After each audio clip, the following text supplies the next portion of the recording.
Hello, my name is Clark Matthews. I am the lead producer here at Rooted in Rights, and I was invited here to talk to you today through the interwebs about using social media to find mentors and allies. I gotta say, I'm a little self-conscious. It seems kind of weird to have a guy in his 30s talk to college students about how to use social media. You're the experts on this far more than I am, quite frankly. But one thing I do have is like about 15 years of experience on you. We're going to use me as a case study to talk about how you can use online platforms to really build some great connections with some great people. You can help you throughout your development, which way you want to go. Because God knows there's plenty of them. So, first, a little bit of background on me, though. I am from Pennsylvania. I was born about 8 years before the ADA, and I've used a wheelchair all my life. And so I think from like a very young age, I learned to think about it in terms of like disability rights. My parents became hip to being early subscribers of the DAP newsletter. So I got that growing up. And yet, I really didn't know too many other radical Crips. You know, like I went to like a little Crip kid camp, and I played wheelchair sports.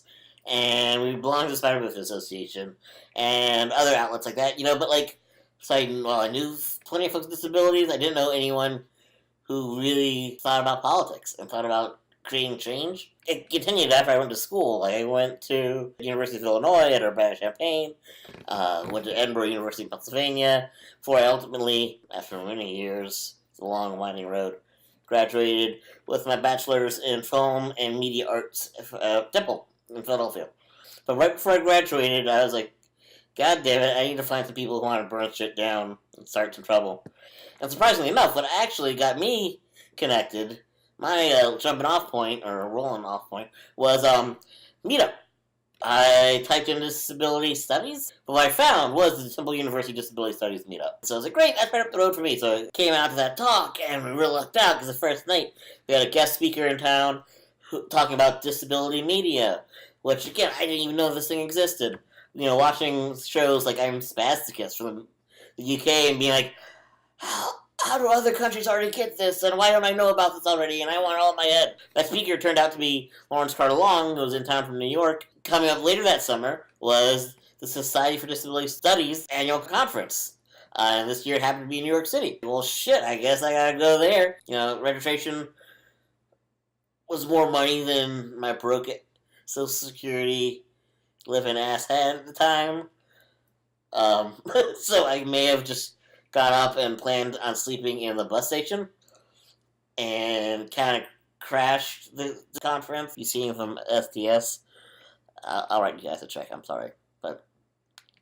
So yeah, SDS was a great experience. And while I was there, one really real lesson for me was the disability community can be much more accessible than maybe you think it is. When you're first starting out and you hear these names, some of these great works, you think like, oh man, that's a huge imposing figure. I can't ever talk to them. But then you realize very quickly that like Crip famous really ain't all that famous. Truth be told, more often than not, like older disabled folks are really happy to meet younger disabled folks who give a shit. And I figure anyone attending this conference is a young person with a disability who gives a shit. So don't let that intimidate you.